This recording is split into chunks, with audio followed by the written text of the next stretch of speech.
I think human beings constitute a global community that is moderately flourishing, and we are significantly reflective moral agents in this community. So, what I just said includes several goods: moral agency, reflectivity, community, all of which are flourishing at least to a moderate degree, probably only a moderate degree. These goods are not independent, and they're both mutually dependent causally, in that you need to have one to have each one contributes to the others, but also they have a kind of value dependence. There's something particularly good about having all these goods come together as a package.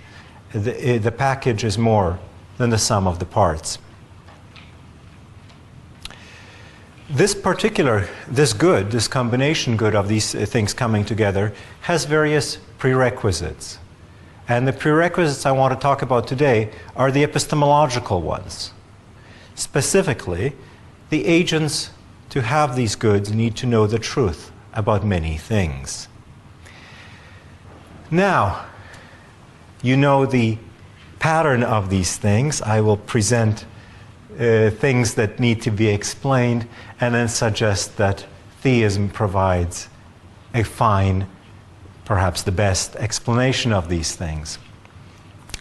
It's not my purpose to say that theism provides the only explanation. In fact, I will specifically argue that each of these things that I will ask for the explanation of today has a non-theistic explanation that might even be true. Nonetheless, I will argue there is an argument for theism, or at least argument in a weak inductive kind of way. There's evidence for theism from this. And the reason for that is that the non-theistic explanations are going to be very much piecemeal, while the theistic one is unified, and I'm going to argue that that is better. So let me talk a little bit about some of these prerequisites. So, flourishing moral agency requires a lot of knowledge. I mean, you can have moral agency without any knowledge, really. You could, just be completely deceived about everything and still do what is good by your lights. But that's not flourishing. To flourish morally, we need to know many moral truths, but also many everyday truths. We need to know truths about what is right and wrong, what is good and bad, but also the fact that there are other minds, that there's a physical world, as well as a whole bunch of specifics about the physical world and about the minds. For this moral agency to be significantly reflective, we need to not only know particular moral truths, but we also need some access to knowledge of moral truths at higher levels of generality, say at the level of normative and meta-ethical truth. Because our reflection is interconnected, we reflect on particular moral questions, and that leads us to normative and meta-ethical questions which are connected with these. We need, for this interrelated set of goods, some access to an understanding of our place in reality and of ourselves. And so we need access to knowledge of metaphysics and science. Moreover, for this community to be global, we need a high level of technology. We need to be able to talk with people on the other side of the globe. And that requires scientific knowledge. We also need scientific knowledge for some of the things that came earlier, like the knowledge of our place in the universe. Access to scientific knowledge, in turn, requires access to mathematical knowledge. So, we need knowledge of a whole bunch of areas, and this knowledge has both negative and positive prerequisites. On the negative side, we need various skeptical scenarios that threaten this knowledge to be false. On the positive side, we need minds that are able to reason about these things and in a correct way and an amenable environment. So, let me start by talking about threats, namely skeptical hypotheses, then a little very brief discussion of other kinds of prerequisites, the more positive ones, and talk about how a theistic explanation can help with this, and then consider a whole bunch of objections before I close. So let me start with this laundry list of skeptical hypotheses, all of which are false. So hopefully we can at least agree on something, that a whole bunch of stuff is false. Now maybe you will want in the discussion dispute some of these and say, I'm not sure this is false, or I kind of think this one is true. But let's go through these. We've got the classic Cartesian one, right? That there are demons that deceive well, it's actually sort of more than Cartesian, because it's not just about me, because I'm talking about knowledge by a community. So demons deceive most of us about most things. We are ignorant brains in a vat.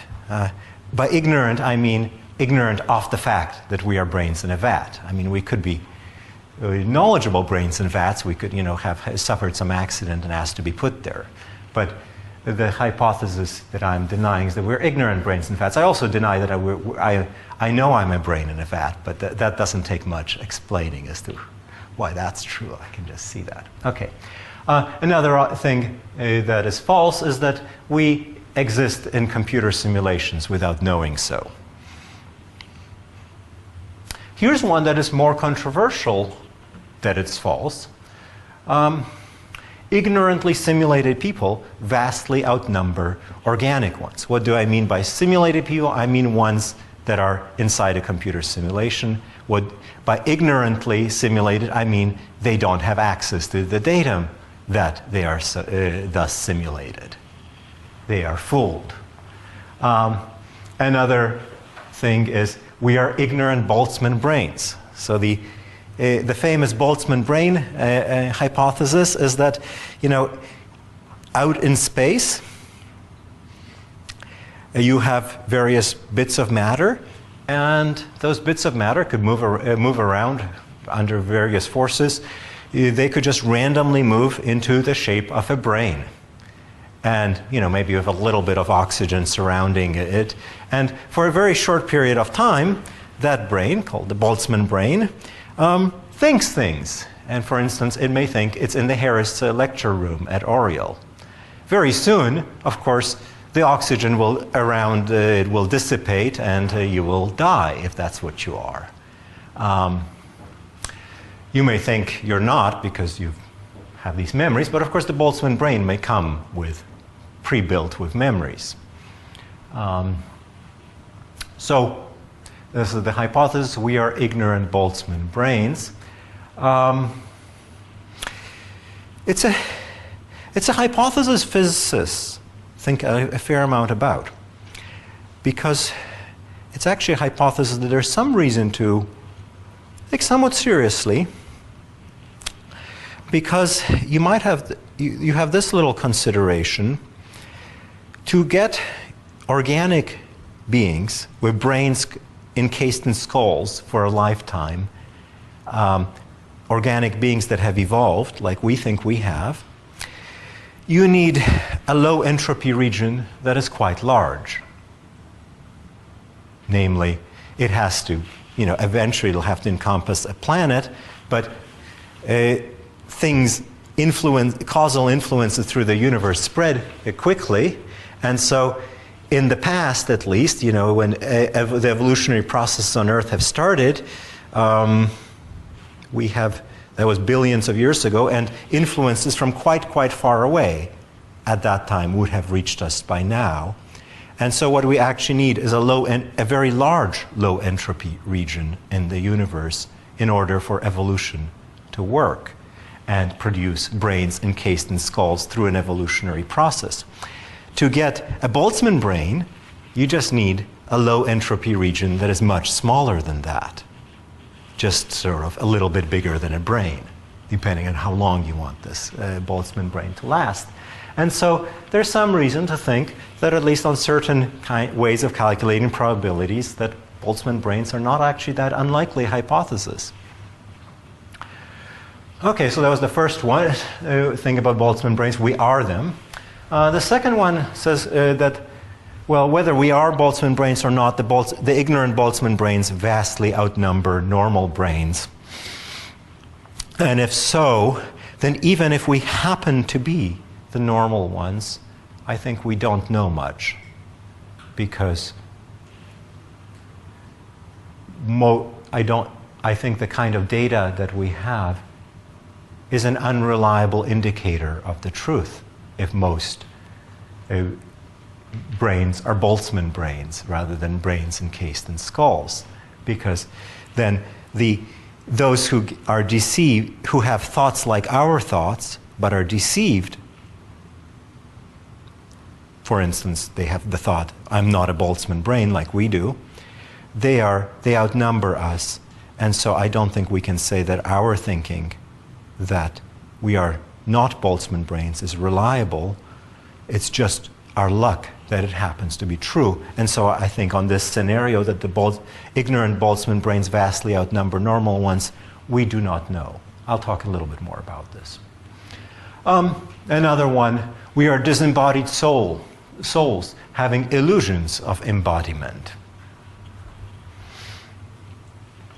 We evolved with little connection between truth and survival value in morality.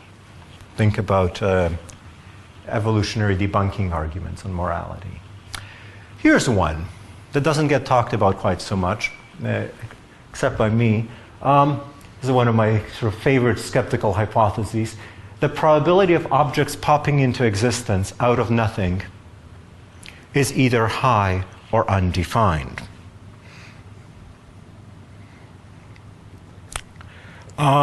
So, you might think you could have things popping into existence out of nothing for no reason at all. And you might then think that that's actually kind of likely, because they're so, it could happen at any moment of time, for instance. And there's so many moments of time, perhaps infinitely many in any hour. Or you might think, that's the kind of thing coming into existence for no reason at all is something that's not governed by the laws of nature, because if something's governed by the laws of nature, there are reasons for it, namely the laws of nature. So those things that are happen for no reason at all, out of nothing, they have no explanation, and they aren't governed by laws of nature, and so we cannot assign any probabilities to them. We cannot say that they are likely or unlikely. And so, perhaps you might say, we cannot even say that it's unlikely that things will pop into existence out of nothing. Now, if that hypothesis is correct, then we don't know very much about the future, because we cannot say that it is unlikely that, say, clouds of electrons will pop in to this room, annihilating all of us before the lecture is over. We really cannot make the sorts of predictions about the future that a flourishing moral community needs to make.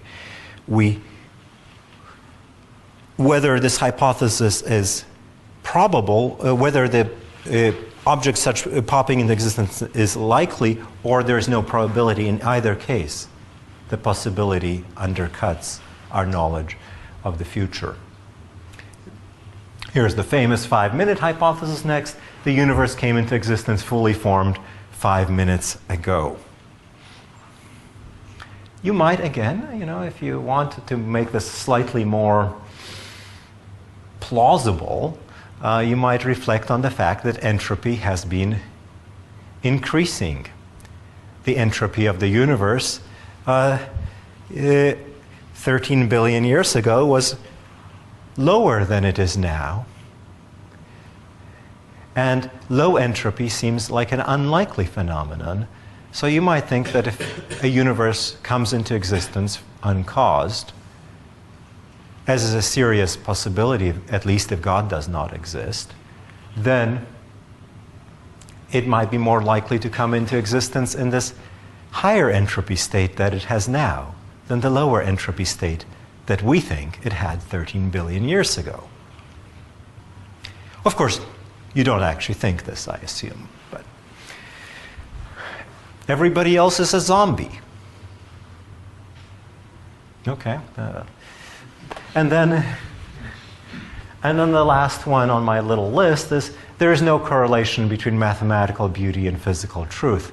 Now, you might not, like me, think that there needs to be a correlation between mathematical beauty and physical truth for us to have scientific knowledge, but I think so. So now the question I want to ask is, what explains the fact that all of these claims are false?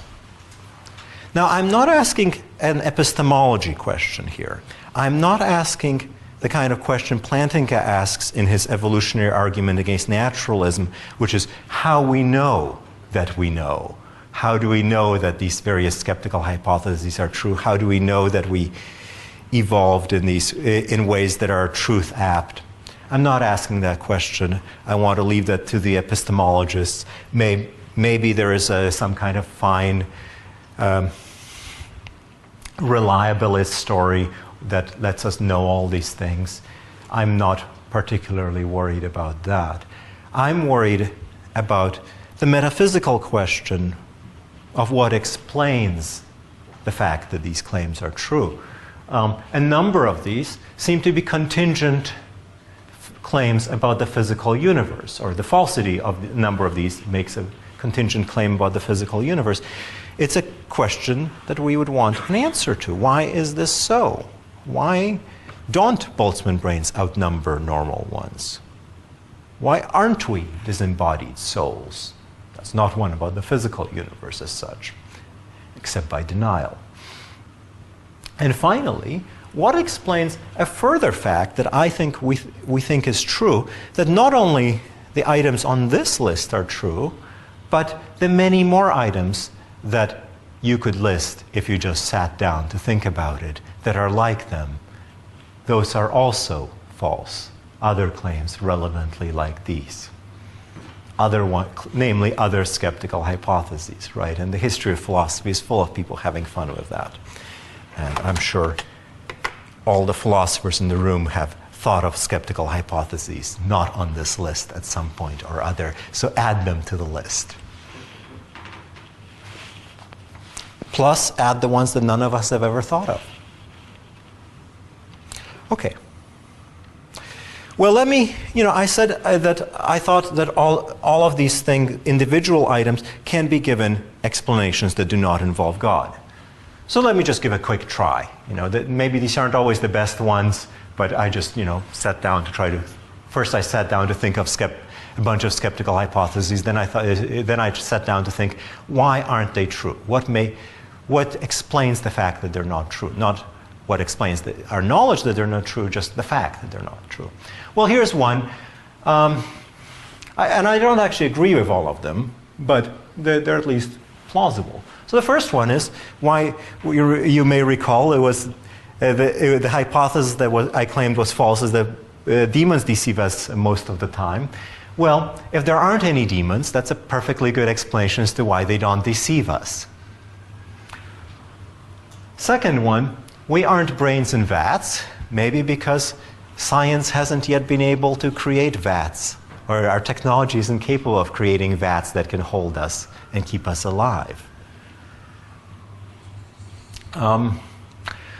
We don't exist in a computer simulation. Why? Well, here's one possibility. Maybe because of essentiality of origins. What's that got to do with it? Well, essentiality of origins is the idea that an entity that originates in a particular way couldn't have originated in another way. Perhaps we are essentially the kinds of beings that couldn't have originated in a computer simulation. We are, in fact, material beings, and so we could not have existed in a computer simulation. Jim, not sure this needs essentiality of origins. Now that I think about it, it just needs some kind of essentiality of being, of having at least a material beginning or something. That's probably better than essentiality of origins here.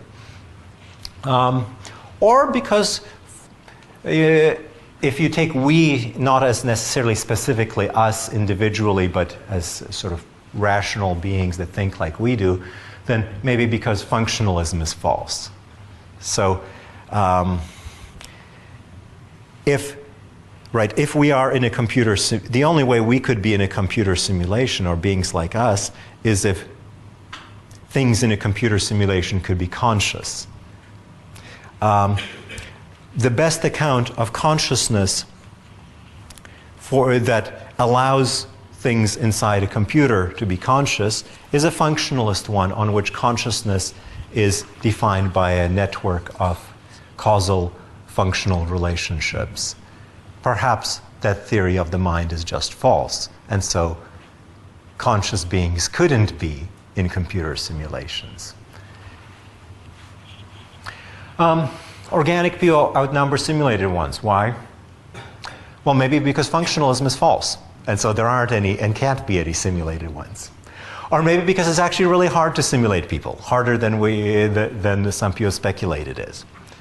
Or maybe because intelligent beings, all around the universe have moral objections to simulating people, or at least simulating ignorant people. They think that's like contrary to Kantian duties of respect for other people's rationality.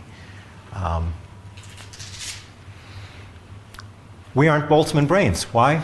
Well, maybe because of essentiality of origins, because we in fact originated through evolutionary processes, and if we did so, we couldn't have originated through random movements of particles out in space.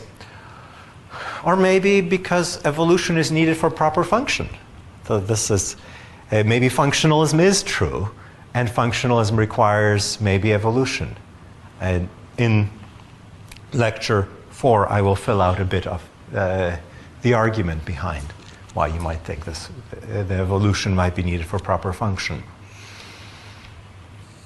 Boltzmann brains aren't prevalent, maybe because we don't live in a large enough universe or multiverse that would generate lots of them. If we lived in an infinite one, then we would expect there to be infinitely many Boltzmann brains and infinitely many organic brains, and then we would have this problem that they're kind of balanced in numbers. But maybe we don't live in an infinite setting, big enough to generate Boltzmann brains. Or maybe evolutionary processes are more likely to produce brains than random fluctuations are. Or maybe, again, evolution is needed for proper function. Maybe we're not disembodied souls because materialism is true. Okay, this is getting kind of boring. Maybe there is a significant connection between truth and survival value, at least in the case of moral beliefs, because there are particular truths, such as that we should cooperate with other people, that have the property that A, they are true, and B, they help the survival of a community. This is kind of a deflationary explanation, but it might work. Maybe the principle of sufficient reason is true, and so objects cannot pop into existence for no reason at all. The Big Bang. The universe, maybe, this sounds like a silly explanation, but it follows the normal strictures of causal explanation. Maybe the reason the universe didn't come into existence fully formed 5 minutes ago is because it came into existence in the Big Bang. I mean, it's almost like stating the thing to be explained, but not quite. There was a Big Bang, and now the universe has evolved since the Big Bang, and hence it didn't come into existence fully formed. I don't know what the Big Bang hypothesis is. Again, maybe evolution explains why everybody else isn't a zombie. And maybe the reason there's a correlation between beauty and truth can be given an explanation in terms of the laws of nature, because in fact they're beautiful, or at least a sufficiently large percentage of them is beautiful. Nothing much rides on how good a lot of these are, though I will critique a few of them. Something, so you can give a story about each one, and you can probably give better ones about a number of those. I do want to raise some queries about specifics. That particularly worried me. In fact, is it likely that moral considerations would lead advanced societies to not produce simulated persons? We don't find moral considerations to be all that powerful in preventing various things from being done.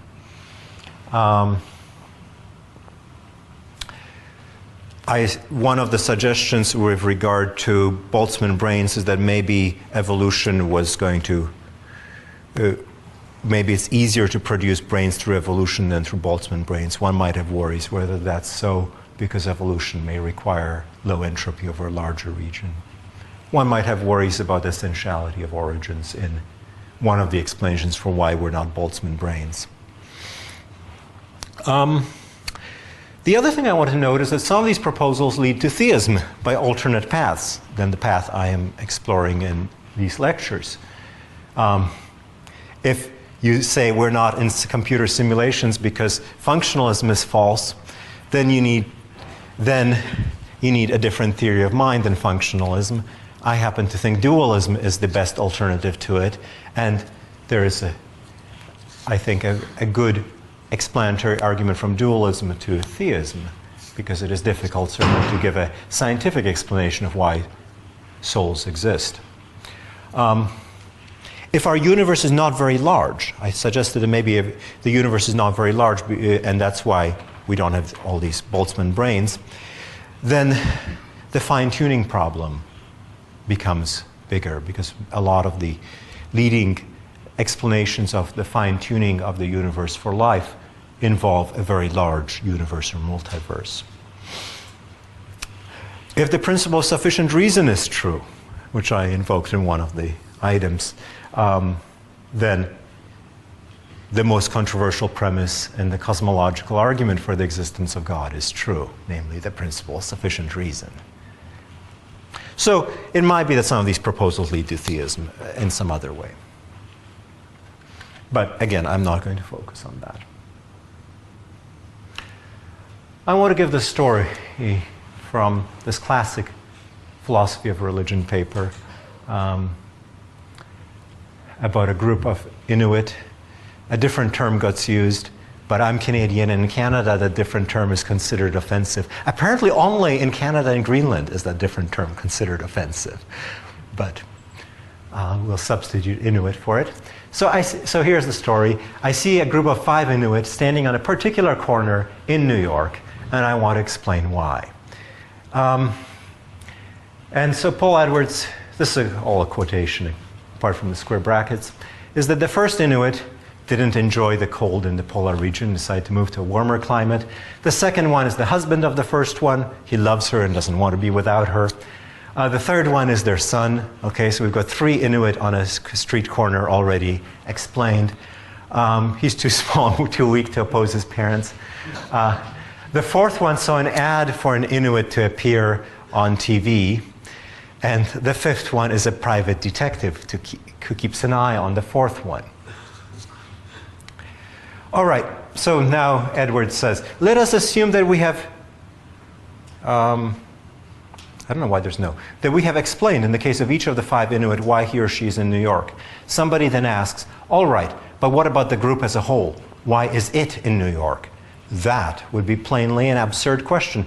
There is no group over and above the 5 members. And if we have explained why each of the 5 members is in New York, we have ipso facto explained why the group is there.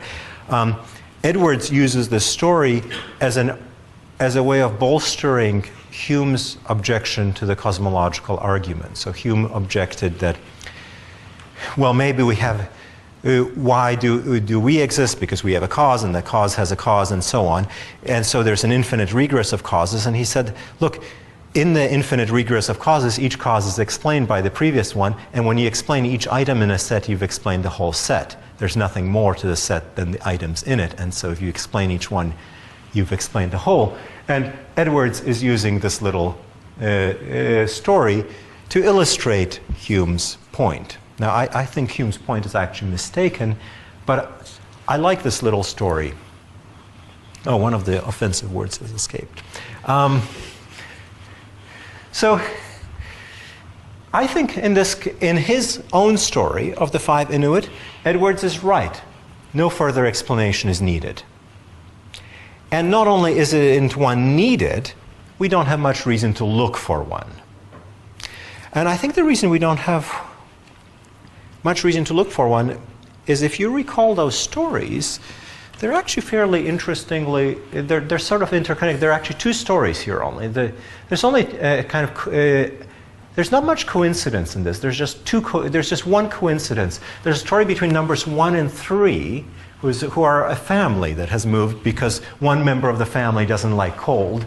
And 4 and 5, there's a story about 4 and 5 who are also closely interconnected. So in the end, there's really only 2 explanatory stories here in this. But what if instead we have a group of 5 Inuit where the explanations are much more disparate? You know, one wants to present a paper at a chemistry conference, one has read the Edwards paper and wants to take a selfie of themselves on that corner so they can put it on Facebook and share it with their philosophy friends. One just happens to be on their way to a different intersection. One works at a bank at the corner. And one is interviewing candidates for a chemistry professor job, probably connected with the chemistry conference that the first one is visiting, though their common Inuitness is not relevant here. So if in my variant of the story, we have 5 disunified explanations. And that's not great. And there's something else that's sort of fishy about these 5 explanations. The explananda, the things to be explained, are unified in a way. They have something in common. They're all about Inuit. But the explanations make no reference to what the 5 plananda have in common. And I think this would lead us to think, you know, maybe these stories are true, but maybe they're not the whole truth. We might wonder, maybe they're a bunch of high school friends who had other reasons to meet up and decided, let's, if we're all going to go to New York for this, some of us for a chemistry conference, some of us for other reasons, we might as well all meet here. And the number 2 who has read the Edwards paper suggests 6th and 50th as the appropriate place. That, I think we have some reason to think there is a unified explanation left out. It's not certain. It could just be a coincidence. Could just be that those 5 stories are the whole story. But it would be better if we could give a more unified story, and we would have some reason to think that some unified story is true. And you can see where this is going, right? The explanations I gave of the falsity of the skeptical hypotheses are disunified. There's occasionally a few things that run together. You know, the falsity of functionalism got used for 2. The truth of functionalism may have gotten used for 1.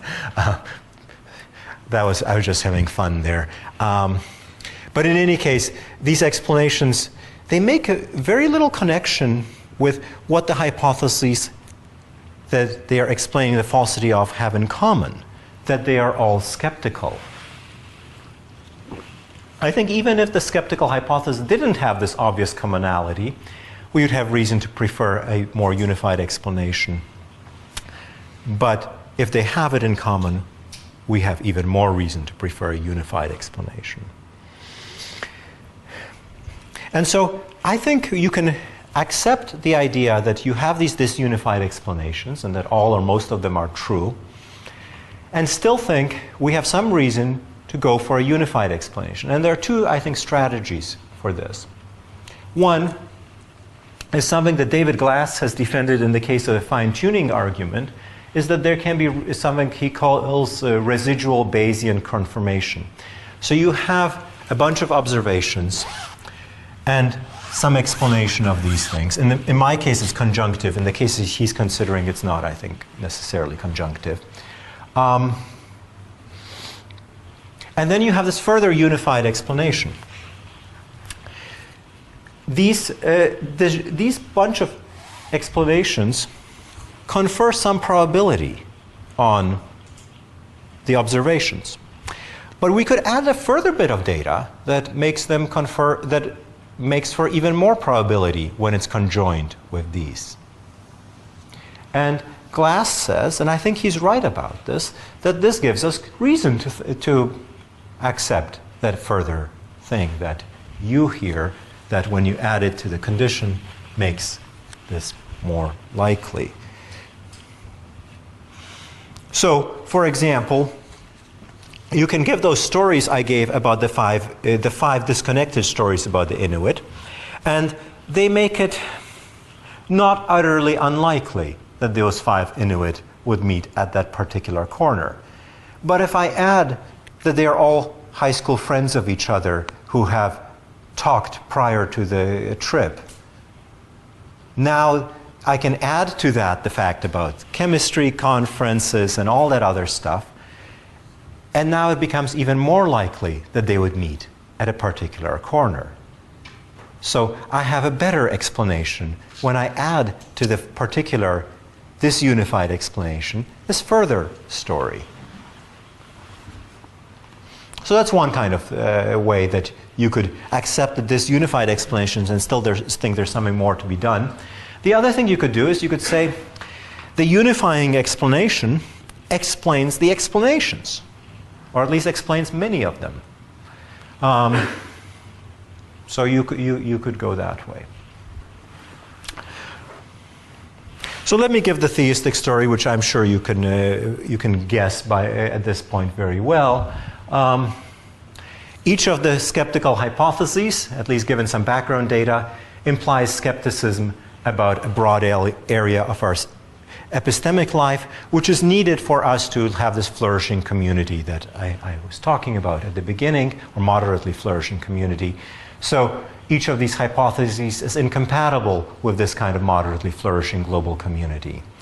A perfect being has reason and pursues reasons for good things, and so such a being is likely to create a universe where all these hypotheses will be false in order to have a moderately flourishing global community of the sort I discussed.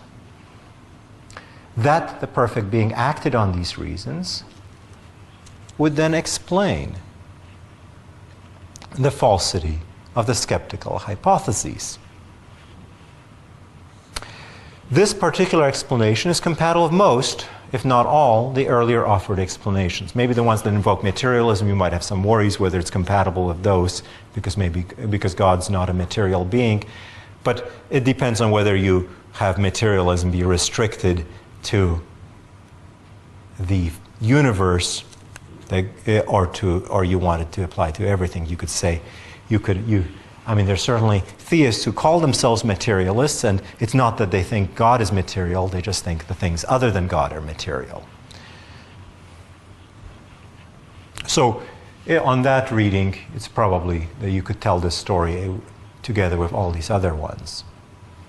But at the same time, this theistic explanation gives a unity to it because it explains what all these hypotheses have in common. It explains the falsity of these hypotheses in a way that makes reference to what they have in common, that they are all skeptical, namely that they all are incompatible with broad swaths of the kind of knowledge that is needed for a flourishing global community.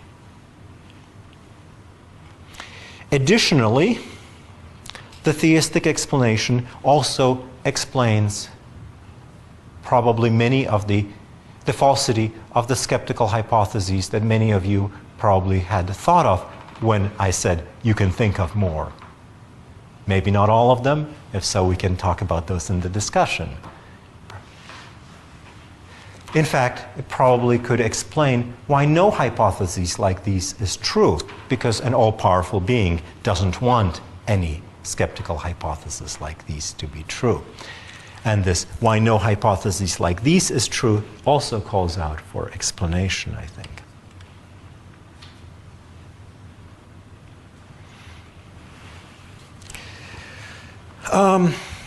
Briefly, this moderately flourishing global community also has some positive prerequisites, right? It needs conscious beings, it needs morally responsible agents. The agents need to have some sort of access to facts, including I think, non-physical facts, like mathematical and moral ones. The theistic story explains those as well in a way that's unified with the explanation of the falsity of the skeptical hypotheses. Why do we have this kind of access? Because God wants us to have this kind of moderately flourishing community. The best non-theistic alternatives, I think, will add separate stories about each of these, and thereby get an explanation that's even more unwieldy. Okay. Let me talk about some objections to the story, to what I just said. This is one specific to two of the false hypotheses about the bad cases outnumbering the good cases. So the Boltzmann brains are the simulated people outnumbering normal ones. I was claiming, and it's necessary for my story, that these are skeptical hypotheses, namely hypotheses that rule out knowledge. In doing so, I was depending on a contentious epistemological thesis that in those scenarios, normal people like us, assuming we are normal, as I am, would not know that we are normal because we are outnumbered by the abnormals who think they are normal. And so the thesis that such outnumbering makes for loss of knowledge is contentious. Nonetheless, I think it is correct. It seems to me that if all the beings with a relevantly similar mental life believe themselves to have some property, and only a minority of those beings are right, then none of them know that they have that property. Ways of reasoning that tend to lead to falsehood do not confer knowledge, but we can discuss this afterwards. There are many epistemologists who will disagree with this. But I want to say something else about this thing. Well, let me give first the story that seems to me to be exactly right, but some reliabilists will disagree. Suppose you find out that half of the people in your social circle were put into a vat yesterday and given sense impressions fed into the vat from a computer that are indistinguishable from normal life, and of course had their memories of having been put in the vat wiped and replaced by memories of an ordinary day. There you find yourself, having heard this story. It seems obvious, to me at least, that if I found myself in this scenario, I would no longer know that I'm not a brain in a vat. And I think you wouldn't know either. But some people would deny this. But I think the following is true. Regardless of this question about knowledge, it seems to me that if I know these statistics, know that half of the people in my social circle have been invatted, maybe through a random choice of which ones, it seems to me clear that it will be irrational for me to think I'm one of the lucky ones. I mean, what sort of evidence do I have that I'm one of the lucky ones? I mean, I've got 50-50 chance that I was one of the ones chosen for invatting. Did I get any data to change that? No. I observed exactly what I would have observed the other way. I think I'd have to stay at 50-50. So as soon as I learned that the scenario happened, I would have to, I think, abandon my belief. And so I would have to abandon my knowledge. even if I could know before. So you might think you would know that you're not a brain in a vat if you're not, but surely you wouldn't know once you learned the reality about half the peel being put into vats. And so even if you could know, in the case where we're outnumbered by Boltzmann brains, that you're not one, that knowledge would not be robust against knowledge of the large-scale structure of reality. Were you to learn about these Boltzmann brains, that you would lose your knowledge, I think. And in fact, if you're rational, you'd lose your belief as well. But I think knowledge that's robust with respect to knowledge of large-scale structure of reality is particularly valuable. And since theism is in the business of providing value-based explanations, it could explain that kind of knowledge as well, the robust knowledge. So maybe then this wouldn't be, strictly speaking, a skeptical scenario, but a scenario where you don't have robust knowledge, but robust knowledge is also valuable. Here's another thing. Perhaps, in fact, I think this is the case. Perhaps some of the skeptical hypotheses are false on account of certain necessary truths. So I happen to think functionalism is necessarily false, and you couldn't have simulated people that are conscious. Perhaps the principle of sufficient reason is necessarily true, and objects cannot pop into existence out of nothing. If this is right, if some of these things, these hypotheses are necessarily false, then it seems I cannot say that theism provides a uniform explanation of their falsity, because the fact that God wanted beings to have knowledge doesn't explain the falsity of things that are necessarily false. I actually think this is not quite right as a line of thought, because it seems to me that, contrary to things I have actually said earlier, in some things I've written earlier, it is possible to have an explanation of a conjunction without having an explanation of every conjunct. And the kind of cases I'm thinking about are cases where an agent ensures a number of conjuncts as true. So let's say an information technology professional runs a virus scan on a number of computers. The virus scan removes viruses from some of the computers, but not from others. The reason it doesn't remove it from the others is because there aren't any there to start off with. After the virus scans have been run, none of the computers have viruses. Why do none of them have viruses? Because the professional ensured that none of them would have viruses.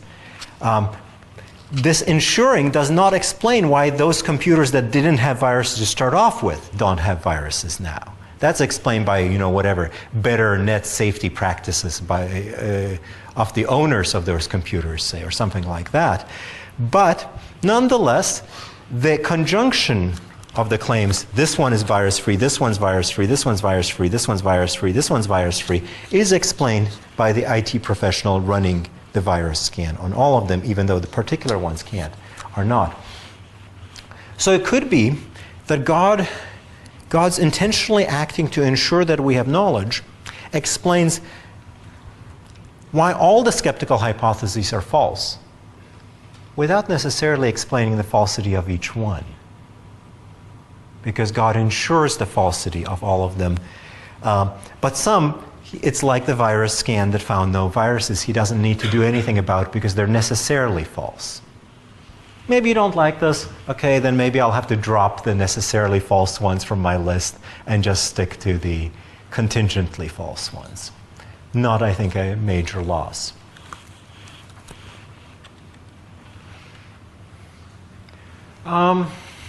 You might have a worry that we don't know the skeptical hypotheses to be false. And I say, okay, so what? We're quite confident they're false.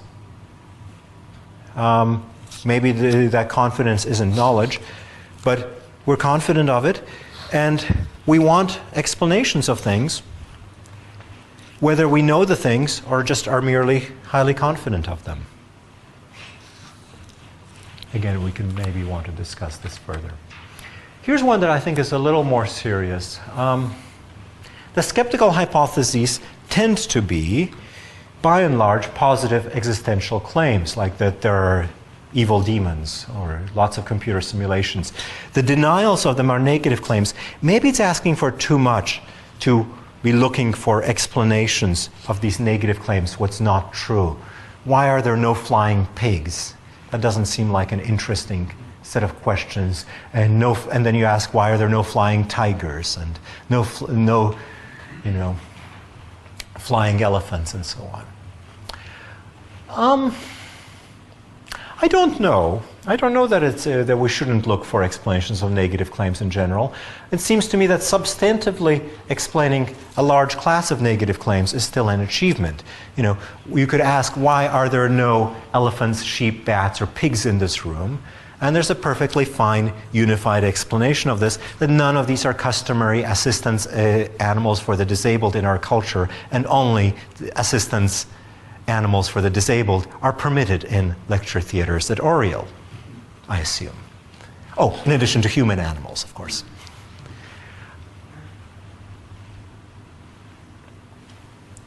And that seems a much better explanation than saying why there aren't any elephants. Well, because the nearest zoo is far away and none have escaped recently, and so on. Secondly, not all the skeptical hypotheses are positive. Thirdly, it seems to me that explaining negative hypotheses is a genuinely important task when you have in the background plenitude theses, like that we live in a gigantic, infinite universe or a multiverse. Then I think it behooves one to try to explain various negative claims. And they become more epistemically relevant. And plenitude theses are, I think, one of the main alternatives to theism in the current philosophy of religion discussion, at least. Certainly with regard to fine-tuning. I'll try another one. This I got from Tim O'Connor, and it worries me a little bit. So Tim suggested to me that maybe what explains the falsity of all the skeptical hypotheses is the conjunction of two things. One is physicalism, and the second is our best physics, or maybe our final physics. Because that'll just explain the whole structure of the physical universe, which includes the falsity of all these skeptical hypotheses. For this to be a unified explanation, though, I think the best physics would need to be unified. I think to some degree it's not going to be unified. It's not likely to be unified because we've got a variety of fundamental constants.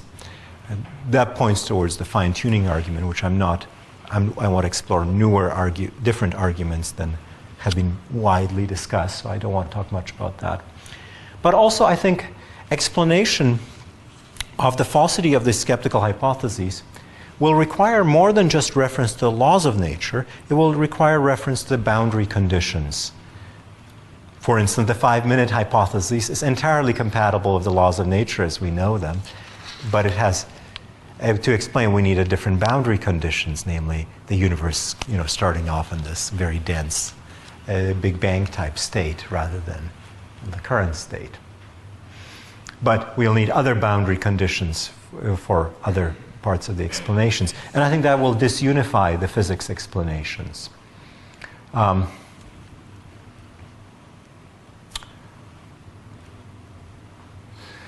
don't think the physicalist story will do for all of them, actually. The one about objects popping into existence out of nothing is going to work poorly if we have physicalism, because the explanation I offered involved the principle of sufficient reason, and that's opposed to the universe coming into existence out of nothing, which seems to be what physics plus physicalism is going to give us. Another worry about a unified physical explanation is that our best physical explanations of the existence of intelligent life, so the positive conditions, are plenitude stories. And those generate skeptical hypotheses like Boltzmann brains. And so one would need to calibrate the amount of plenitude so that it doesn't generate the skeptical hypotheses, but it's good enough to generate intelligent life. And that is difficult. And even if the best physics story is true, I think there's still a residual explanation argument where you drop the physicalism part of it and keep the best physics and still say there's still something more that you can help. Let me skip the improbability on theism.